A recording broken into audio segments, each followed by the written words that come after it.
Ladies and gentlemen, the long-awaited, highly anticipated new kid on the block. He goes by from this guy, Chris Crawshaw, but he may be telling you it's a little different. What's that name? It's Crawshaw. You get it right. You good. You good. Woo! Man, I'm telling you, I'm psychologically on the top of the world, man. I'm on the top of the line to be able to do this. I just assumed I was bad, but boy, I had it right there, huh? You got it perfect this time. All right, then. So, Chris, I want you to know that I know that you know. This is the United States High School Champions League starting 11 or thereabouts with Chris and Kevin. I didn't want to press my luck. Oh, hey, no. Keep pressing. Okay, then. So there you go. This is the man. And we're going to hear, a lot from you if time allows you. You got a lot of stuff going on, and I'm looking forward to seeing you in December. Yeah. I got it penciled in the calendar. Can't wait to get over there down to St. Pete and watch some good soccer there. Yeah. And hang out and just enjoy the atmosphere. Yeah, man. Do you? Hey, I only got one bet, a single. When you go to Tampa, you got to spend the night or what? No. I'm literally an hour and 15 depending on traffic. Man, that's the whale. I gotta spend some time. I gotta lay down traveling that far. That far and fast. Oh yeah. Okay, so Chris, this is you, man. You're going across the nation, and when we're talking Polk County, we're talking about Chris Crawshaw. Yep, Polk County's we're a big little county. We're big size wise, but I still think we're small on the soccer map. But we're right in the middle of Florida, and we try to keep it all level and compete the best we can. And so that's my job is put Polk on the map as much as possible and get all of our schools and athletes recognized. So. Well, you got here whale certified. You're whale certified for being so nice to me, baby. And Polk County representative, and you all have an open door policy here at Whale Certified. Come on in. Well, I'm coming in. All right, then. So my topics tonight that I want to talk about, Kevin, is it's a mixture of things. Let's say that. All right. Good. Let's go ahead. I want to give a World Cup recap first. All right. My opinion, best ever World Cup in the history. Every game was amazing. I said it last, podcast. Even you get to the knockout rounds, all the games were, right there to be won by every single team. The underdogs played big roles.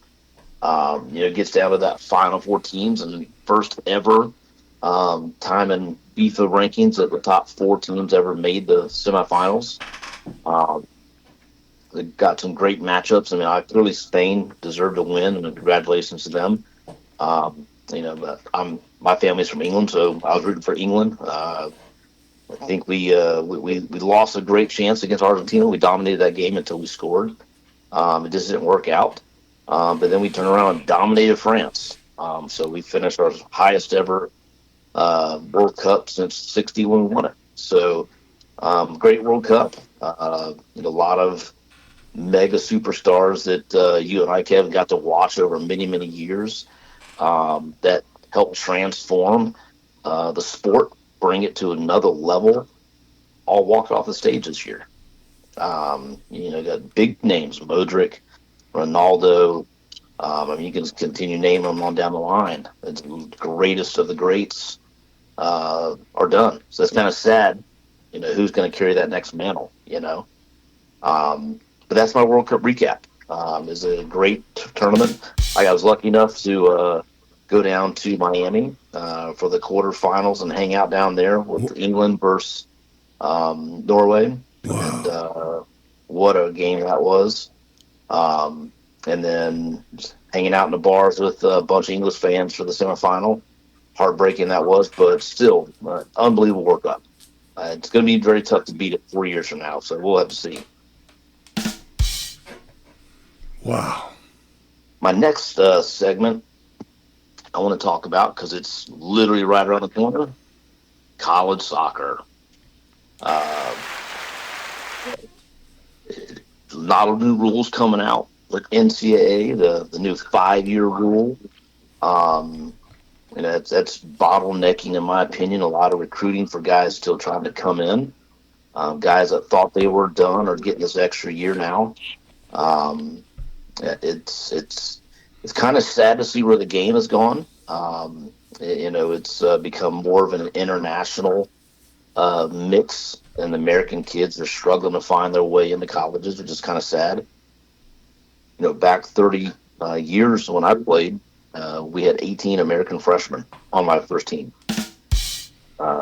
Granted, we took some lumps, but by my senior year, we ended up having one of the best years in school history. And we started a string of 5 phenomenal years of Florida Southern soccer history back in the day. But those days are long gone. I get it. You see these big time D1 colleges now where not one American is on the roster.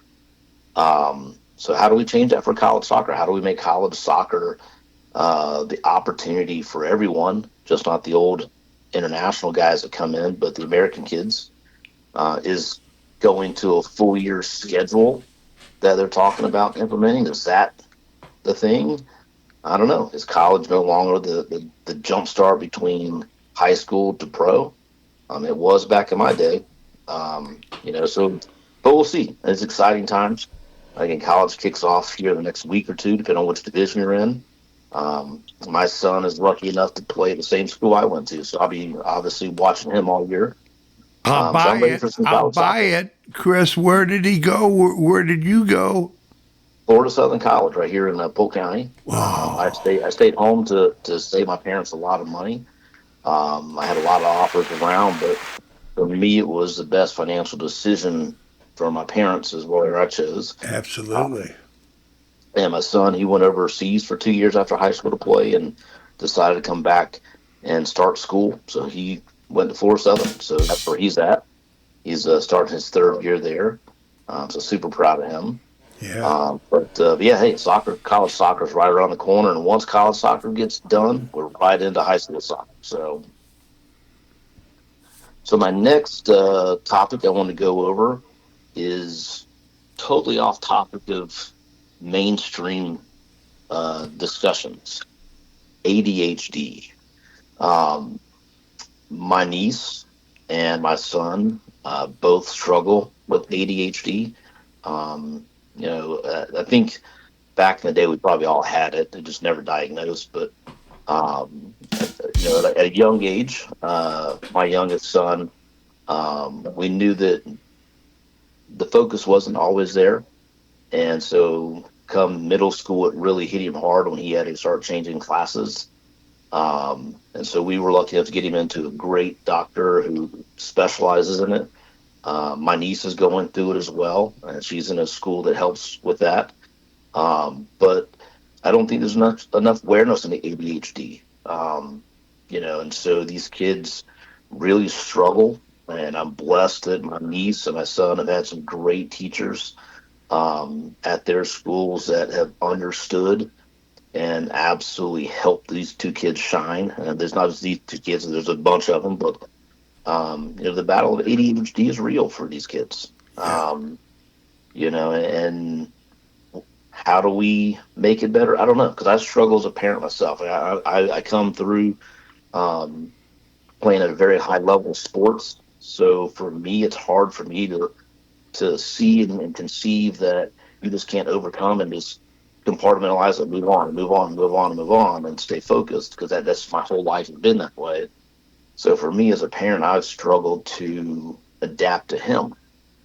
getting better with it, but adapting to him and what he needs and how to help him stay focused from a positive perspective, because I'm not always most positive.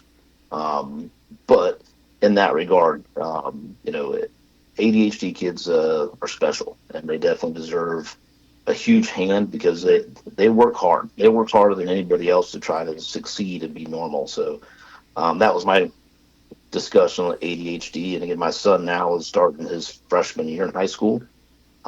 Back, where I went to school at Mulberry, my kids have all gone there. So he's having a great year so far. So I'm super proud of him. Um, from the struggles he had the last 3 years of middle school. And so I'm hoping he's got a great year. My niece as well. She's starting middle school this year, and she's having a great time. The struggle she's had before, not over, but she seems to be able to handle a little bit better. So super proud of her. And again, just getting that topic out there about ADHD and how to help kids. So Absolutely. Well and then done. Well my fourth, certified is going to take it. I'm going to try to take it across the goal line. yeah, go ahead. Yeah, get some people to talk about it. Definitely, definitely. My fourth topic is Florida high school soccer. Our season kicks off here in Florida in October, November time. Some new exciting things coming up. Our state, we've had 7 classifications. So this year they restructured all the classifications, starting with football, and so now it's the 6 classifications. So we've had some shuffling of schools around. So our district has gotten extremely much harder. We got 46-time district champion Jesuit in our district this year. They dropped down to our class. But what's exciting is even though there's 6 classes, Florida has opted for what's called an open class division. So it's exciting to see what comes of that. But the open class is they take the 8 top-ranked teams in the state, regardless of your classification, and they throw them into their own state bracket. And so that's going to take out, you know, we can't separate private and public schools here in Florida, but a lot of those best teams are private schools. So it's going to take those schools out and give a lot more schools opportunities to try to actually win something, level the playing field a little bit. And there's talk of down the line expanding from 8 to a much larger bracket. And that's for football, all for the sports. The exciting thing about for my classification is 2 of those 8 teams are in my region and in our class. So, it opens up our whole region now. So our region's excited to see what comes about it, and the opportunity to try and make a run to the Final Four. And so that's what we're trying to get geared up and get the guys excited about, is the new classifications and the new opportunities that those classes bring. So excited about that. Woo wee, man! Yeah, look, we do things a little different here in Florida. Not always the best, but excited to see how this new open class comes out. Absolutely. It takes the big boys out that win it every single year and gives everybody else the opportunity to win something. There So you go. now, if they win it, they've earned it. They have beat the top teams in the Yes, entire state. So again, it's exciting, and obviously we'll see how big that opportunity becomes for everybody. My last topic of the night is my boys, my family. I've scored a lot of goals in my career. I scored a lot of goals in the house because I got 4 boys. So uh, so my wife, she's amazing. We met when we were both super young. I just turned 50 this year, and my oldest kid just turned 26 this year. So I feel like a young dad still. He went off to the military, the Marines. He literally left for boot camp 10 days after high school graduation. He followed in his great grandfather's footsteps at Paris Island, became a Marine, did his 4 years, got out, worked for his grandpa's business here for a couple of years, and then he left that to go into college, become a college student. He was looking to try to go into law school, and ironically, he's at Florida Southern. So that's kid number 1. Number 2, if everybody's heard about him.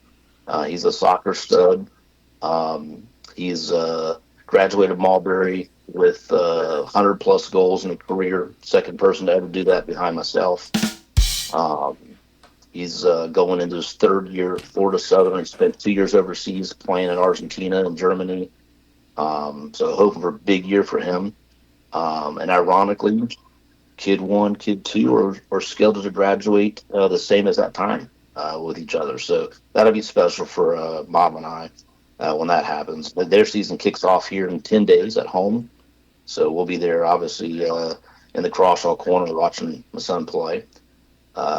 Son number three, he didn't go the college route. He decided to go into trades. So he's been doing some construction stuff, but he actually turns 21 tomorrow. So I have three kids, 21 and over. So happy birthday to him. We'll go out and have a drink to celebrate him tomorrow. But he's doing amazing, learning a lot of stuff. A lot of people ask him for help because they know and trust him. So super proud of him. And then my boy number four, obviously he's starting high school this year. He'll be the last Crawshaw going through high school for a while at Mulberry, and everybody's looking out for him and know him, they keep an eye on him. And again, he's the one that struggles with ADHD, so he's starting band this year. So he's got his first football game Friday, so we'll be there rooting him on in the band and the team, and it's at home as well. So he gets to bleed that black and blue like we all did, and so there's a sense of pride there for us. And again, that's my family. That's my family in a nutshell. They all played soccer at some point. They all played baseball at some point. So we've just always been a sports family. And so super proud of all those guys, and to look forward to seeing what this year comes for all of them. Wow, man. I mean, pardon me while I stand up and applaud. Holy cow, boy. I mean, the Crawshaws. Wow, baby. The Crawshaw crew, that's right. Yeah, that's right. That's right. We're a super tight family. We hang out all the time. If we're not hanging out at the house, at the pool, or vacation somewhere, or a golf course, that's one thing that I never had growing up with a big, big family. And for us, our family's super close and important to us all. And we just enjoy it. So. Oh, man, thank you for sharing that, man. Yeah, hug your kids tight. Tell them you love them every chance you get. Man to man, and sometimes it's not always comfortable, but I tell my kids I love them all the time. It's important that they know that. It's important to know you're proud of them, too. So that's my message to everybody. That's right, man. That's beautiful, man. Well, let me tell you something about something. The missus and the entire Crawshaw family is in the Whale Certified Hall of Fame. Crawl mama. I'll send you the certificate, and you'll be able to download it and put it up somewhere. I appreciate that. All right, you big lug. All right, well, without further ado, we'll say goodnight to the Crawshaws, and this has been the United States National High School Champions League, starting 11 or thereabouts, with Chris Crawshaw and Kevin Whalen. So long, Chris. See you, brothers. Yeah, give everybody a big old whale hug. I sure will, man. All right, then. Bye-bye.